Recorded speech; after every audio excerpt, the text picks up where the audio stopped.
ಆದ್ರೂ ಅವನಿಗೆ ಅವರ ಮನೆಯವರಿಗೆ ಆಗಲಿ ಅವರಿಗೆ ಆಗಲಿ ಮಗು ಅವರದೇ ಅಂತ ಗೊತ್ತಾಗಿರಲ್ಲ. ಇಷ್ಟುವರೆಗೆ DNA ಬರಲಿ ನಂದಲ್ಲ ಅಂತ ಹೇಳ್ತಾ ಇದ್ರು. ಹೀಗೆ ಕಾನೂನೇ ಪ್ರೂಫ್ ಮಾಡಿದೆ ತಂದೆ ಯಾರು ಅಂತ. ಇನ್ನು ಮದುವೆಗೆ ಅವರಾಗೆ ಬರಲಿ ಅಂತ ನಾವು ಕಾಯ್ತಿರೋದು.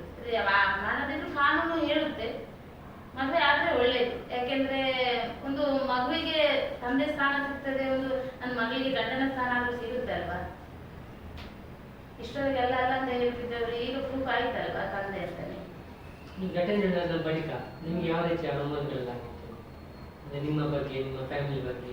ಅಲ್ಲ, ತುಂಬಾ ಇದು ಫೇಸ್ ಮಾಡಿದೆ. ತಾಯಿ ಸರಿ ಇಲ್ಲ, ಮಗಳು ಸರಿ ಇಲ್ಲ, ಎಲ್ಲ ತುಂಬಾ ಫೇಸ್ ಮಾಡಿದ್ದೇನೆ ನಾನು. ಆದ್ರೂ ನನ್ನ ಮಗಳ ಹತ್ರ ಸತ್ಯ ಇದೆ, ಅದಕ್ಕೋಸ್ಕರ ಇಷ್ಟುವರೆಗೆ ಹೋರಾಡಿದ್ದೇನೆ.